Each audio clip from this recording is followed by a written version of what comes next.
Next നമ്മൾ elements of cost already നോക്കിയതാണ്. പക്ഷെ അതൊന്നും കൂടി ഡീറ്റെയിൽ ആയിട്ട് അതിൽ വരുന്ന സബ് പോയിന്റ്സും കൂടി ആഡ് ചെയ്ത് ഒന്നും കൂടി ഒന്ന് ഡീറ്റെയിൽ ആയിട്ട് നോക്കുകയാണ്. അപ്പം നമുക്കറിയാം മാനേജേഴ്സ് ഒരു ഓർഗനൈസേഷനിലെ ഒരു കൺസേണിൻ്റെ മാനേജർ അവർക്ക് എപ്പോഴും total cost of A product or job മാത്രം കിട്ടിയിട്ട് കാര്യമില്ല.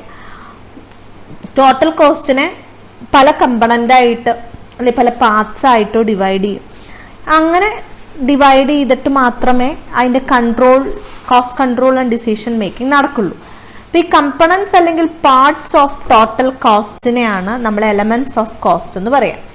പൊതുവിൽ 3 എലമെന്റ് ആണ്, 3 main elements: materials, labour, expenses.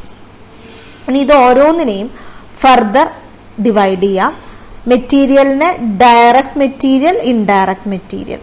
ലേബറിനെ direct labour, indirect labour. എക്സ്പെൻസിനെ ഡയറക്റ്റ് എക്സ്പെൻസ്, ഇൻഡയറക്റ്റ് എക്സ്പെൻസ്. ഇങ്ങനെയാണ് ഡിവൈഡ് ചെയ്യുന്നത്. അതിൽ direct material plus direct labour plus direct എക്സ്പെൻസിനെ പ്രൈം കോസ്റ്റ് എന്നും, indirect material plus indirect labour plus indirect എക്സ്പെൻസിനെ overhead എന്നും പറയും. Okay, അപ്പൊ ഇതാണ് എലമെന്റ്സ് ഓഫ് കോസ്റ്റ്. ഇനി നമ്മൾ ഡയറക്റ്റ് മെറ്റീരിയൽ എന്താണെന്ന് നമ്മൾ നോക്കിയിരുന്നു. Material cost which can B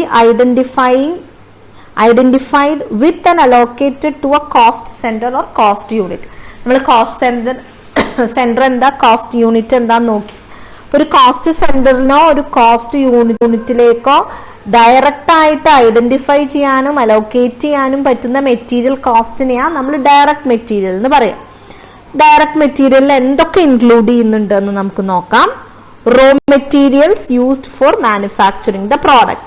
ഏതൊരു പ്രോഡക്റ്റ് ആണെങ്കിലും ആ പ്രോഡക്റ്റ് മാനുഫാക്ചർ ചെയ്യാനായിട്ട് ഉപയോഗിക്കുന്ന റോ മെറ്റീരിയൽ.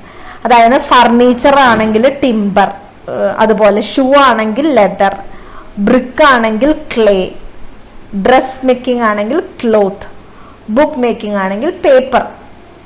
അതാണ് റോ മെറ്റീരിയൽ ആയിട്ട് വരിക.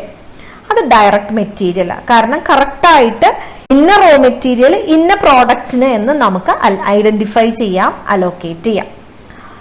പിന്നെ material specially purchased for a particular job. ഒരു പെർട്ടിക്കുലർ ജോബിന്റെ ആവശ്യത്തിന് വേണ്ടി മാത്രമായിട്ട് നമ്മൾ പർച്ചേസ് ചെയ്യുന്ന മെറ്റീരിയൽ. അപ്പൊ നമുക്ക് കറക്റ്റ് ആയിട്ട് പറയാലോ ആ മെറ്റീരിയൽ ആ ജോബിന് വേണ്ടിയിട്ട് വാങ്ങിച്ചതാണെന്ന്. സോ ആ ഒരു ജോബിലേക്ക് ആ മെറ്റീരിയലിനെ ഡയറക്ട്ലി അലോക്കേറ്റ് ചെയ്യാൻ പറ്റും. Component parts used in production. പ്രൊഡക്ഷനിൽ ഉപയോഗിക്കുന്ന കോമ്പണന്റുകൾ നമുക്കറിയാം. ഒരു ചില കാര്യങ്ങൾ പാർട്ടുകൾ ഉണ്ടായാലേ നമുക്ക് പ്രൊഡക്ഷൻ ടെക്നോളജി വർക്ക് ചെയ്തിട്ടുള്ളൂ. സോ അത്തരം component parts. Partly finished items transferred from one process to another. ഒരു പ്രോസസ്സിൽ നിന്ന് അടുത്ത പ്രോസസ്സിലേക്ക് നമ്മൾ കൊണ്ടുപോകുന്ന സെമി ഫിനിഷ്ഡ് ഗുഡ്സ്, അതാണ് പാർട്ട്. അതും ഡയറക്റ്റ് മെറ്റീരിയൽ ആണ്. പ്രൈമറി പാക്കിംഗ് മെറ്റീരിയൽ, മെയിൻ ആയിട്ടുള്ള പാക്കിംഗ് മെറ്റീരിയലുകൾ. ഇത്രയും സംഭവങ്ങൾ നമുക്ക് കറക്റ്റ് പറയാം. ഇന്ന മെറ്റീരിയലാണ് ഇന്ന പ്രോഡക്റ്റ് പാക്ക് ചെയ്യാൻ യൂസ് ചെയ്യുന്നത്. സോ അങ്ങനെ പ്രൈമറി പാക്കിംഗ് മെറ്റീരിയൽ ഇത് ഡയറക്റ്റ് മെറ്റീരിയൽസിൽ വരും. അത് റോ മെറ്റീരിയൽ ഏതെങ്കിലും ഒരു പർട്ടിക്കുലർ ജോബിന് വേണ്ടി മാത്രം പർച്ചേസ് ചെയ്യുന്ന material, component parts, semi finished goods, primary packing material. ഇത്രയും കാര്യങ്ങൾ ഡയറക്റ്റ് മെറ്റീരിയൽ ആണ്. ഇൻഡയറക്റ്റ് മെറ്റീരിയൽ എന്ന് പറയുന്നത് നമ്മൾ ഡെഫിനേഷൻ നമ്മൾ നോക്കി. Material cost which cannot be allocated or which can be apportioned or absorbed by cost center or cost unit. Correct ഇന്നൊരു ജോബിന് മാത്രമാണ്, ഇന്നൊരു പ്രോഡക്റ്റിന് മാത്രമാണ് എന്ന് പറഞ്ഞ് ഐഡന്റിഫൈ ചെയ്യാനും അലോക്കേറ്റ് ചെയ്യാൻ പറ്റാത്തതും എല്ലാ പ്രോഡക്റ്റുകൾക്കും എല്ലാ പ്രോസസ്സുകൾക്കും ഡിവൈഡ് ചെയ്തോ അബ്സോർബ് ചെയ്തോ കൊടുക്കുന്നതുമായിട്ടുള്ള മെറ്റീരിയൽസിനെ നമ്മൾ ഇൻഡയറക്റ്റ് മെറ്റീരിയൽ എന്ന് പറയും. ലൂബ്രിക്കേറ്റിംഗ് ഓയിൽ, കോട്ടൺ വേസ്റ്റ്, അതൊക്കെ മെഷീൻസ് ഓപ്പറേറ്റ് ചെയ്യുമ്പോൾ ആ മെഷീന്റെ സ്മൂത്ത് ഓപ്പറേഷൻസിന് വേണ്ടിയിട്ട് ഉള്ള കാര്യങ്ങളാണ് ലൂബ്രിക്കേറ്റിംഗ് ഓയിലും കോട്ടൺ വേസ്റ്റും ഒക്കെ. സോ അതൊന്ന്. പിന്നെ material used for repair and maintenance. റിപ്പയറിനും മെയിൻ്റനൻസിനും വേണ്ടി ഉപയോഗിക്കുന്ന material. Material used for service department. Service ഡിപ്പാർട്ട്മെന്റ്സിന് വേണ്ടി നമ്മൾ ഉപയോഗിക്കുന്ന മെറ്റീരിയലുകൾ. കാരണം സർവീസ് ഡിപ്പാർട്ട്മെന്റ് എന്ന് പറയുമ്പോൾ അത് എല്ലാ ജോബിനും അല്ലെങ്കിൽ എല്ലാ പ്രോഡക്റ്റിനും സർവീസ് കൊടുക്കുന്ന ഡിപ്പാർട്ട്മെന്റുകളാണ്.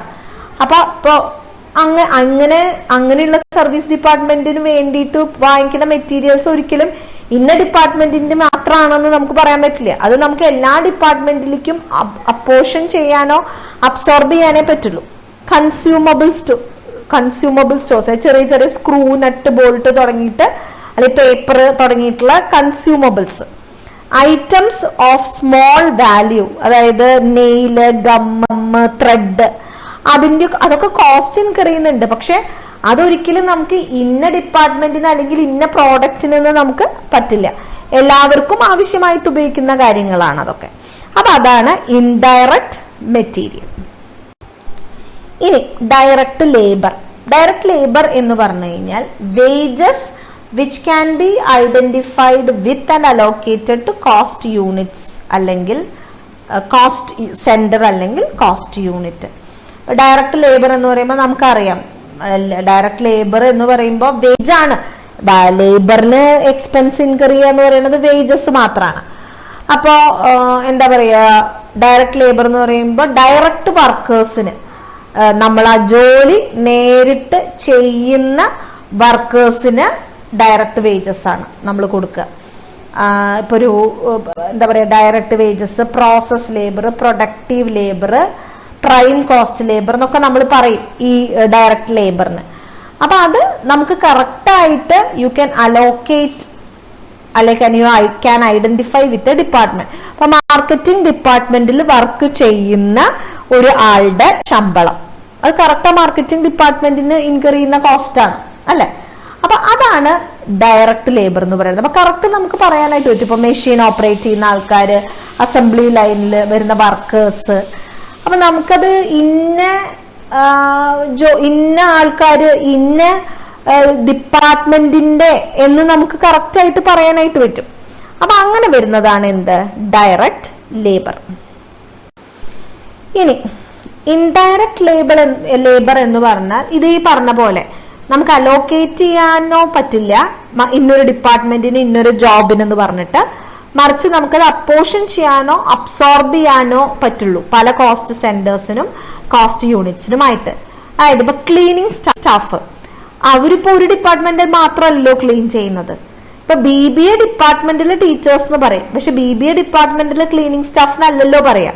അവർ കോളേജ് മൊത്തം ക്ലീൻ ചെയ്യുന്ന ആൾക്കാരാണ്. അപ്പൊ അവർക്ക് ഇൻകർ ചെയ്യുന്ന കോസ്റ്റ് എന്ന് പറഞ്ഞാൽ ഇൻഡയറക്റ്റ് ലേബർ ആണ്. അതുപോലെ സ്റ്റോർ റൂമിലുള്ള വർക്കേഴ്സ്. ഈ സ്റ്റോർ റൂം എന്ന് പറഞ്ഞു കഴിഞ്ഞാൽ ഒരു ഓർഗനൈസേഷന് ആവശ്യമായിട്ട് എന്തെല്ലാം സാധനങ്ങൾ വരും ആ സാധനങ്ങളൊക്കെ സൂക്ഷിച്ചു വെക്കുന്നതാണ് സ്റ്റോർ റൂം. അപ്പൊ ഇന്ന ഡിപ്പാർട്ട്മെന്റിന്റെ മാത്രം സ്റ്റോർ റൂം അല്ല, കോമൺ സ്റ്റോർ റൂമാണ്. അപ്പൊ അവിടെ വർക്ക് ചെയ്യുന്ന വർക്കേഴ്സ് എന്ന് പറയുമ്പോൾ അതൊരു ഇൻഡയറക്റ്റ് ലേബർ ആണ്. ടൈം കീപ്പിംഗ് ഡിപ്പാർട്ട്മെന്റ്, അതായത് ടൈം കീപ്പിംഗ് ഡിപ്പാർട്ട്മെന്റ് പറഞ്ഞാൽ അറ്റൻഡൻസ് രജിസ്റ്റർ മെയിൻറ്റെയിൻ ചെയ്യുന്ന ആൾക്കാര്, പേറോൾ മെയിൻറ്റെയിൻ ചെയ്യുന്ന ആൾക്കാരൊക്കെ സമയത്തിന് വരുന്നുണ്ടോ, ഷിഫ്റ്റ് ശരിയാണോ, ടൈമിൽ വരുന്നുണ്ടോ, അവരെപ്പോഴാണ് ഒപ്പിടുന്നത്, അതൊക്കെ അവര് ഒരു ഡിപ്പാർട്ട്മെന്റിന്റെ മാത്രമല്ല, അവരെല്ലാ ഡിപ്പാർട്ട്മെന്റ്. ഒരു കോളേജിന്റെ ഓഫീസ് എന്ന് പറഞ്ഞു കഴിഞ്ഞാൽ അവിടെ ഇൻകർ ചെയ്യുന്നതൊക്കെ ഇൻഡയറക്റ്റ് ലേബറാണ്. കാരണം അവർ പറഞ്ഞത് ഒരു ഡിപ്പാർട്ട്മെന്റിന് വേണ്ടിയിട്ടല്ല, ഡയറക്റ്റ് ആയിട്ട് അവർക്ക് നമുക്ക് എന്ത് ചെയ്യാൻ പറ്റില്ല, അവര് ഡയറക്റ്റ് വേജ് അല്ല. പക്ഷെ അവർ വർക്ക് ചെയ്യുന്നത് ഇവിടെ എല്ലാ ഡിപ്പാർട്ട്മെന്റിനും വേണ്ടിയിട്ടാണ് അല്ലെ. സോ വർക്കേഴ്സ് എംപ്ലോയിഡ് ഇൻ ക്യാൻറ്റീനിലുള്ള വർക്കേഴ്സ്, അതും ഓരോ ഡിപ്പാർട്ട്മെന്റിനും ഓരോ ക്യാൻറ്റീൻ അല്ലല്ലോ, കോമൺ ഫോർ ദ കോളേജ് ആണ്. അപ്പൊ അത് workers employed in the canteen. Supervisors, inspectors, അവര് എല്ലാവരും ഒരുപോലെ സൂപ്പർവൈസ് ഇൻസ്പെക്ട് ചെയ്യുന്ന ആൾക്കാരാണ്. പിന്നെ സെക്യൂരിറ്റി സ്റ്റാഫ്, അപ്പൊ സെക്യൂരിറ്റി ആൾക്കാരെന്ന് പറയുമ്പോൾ മൊത്തം ഓർഗനൈസേഷനെയാണ് അവര് വാച്ച് ചെയ്യുന്നത്. അപ്പൊ അങ്ങനെ വരണം, അതൊക്കെ ഇൻഡയറക്റ്റ് ലേബർ. അത് ഒരിക്കലും ഒരു ഡിപ്പാർട്ട്മെന്റിന് ഇൻകർ ചെയ്യുന്ന കോസ്റ്റ് ആയിട്ട് പറ്റില്ല, എല്ലാ ഡിപ്പാർട്ട്മെന്റിലേക്കും കൂടി ചേർത്തിട്ടാണ് ആ കോസ്റ്റ് വരിക. പിന്നെ ഈ പറയുന്ന പോലെ idle time wages, overtime wages, holiday pay, workers compensation, ഇതെല്ലാം ഇൻഡയറക്റ്റ് ലേബർ ആയിട്ടാണ് കൺസിഡർ ചെയ്യുന്നത്. ഓക്കെ, അപ്പൊ അതാണ് ഇൻഡയറക്റ്റ് ലേബറിൽ വരുന്നത്.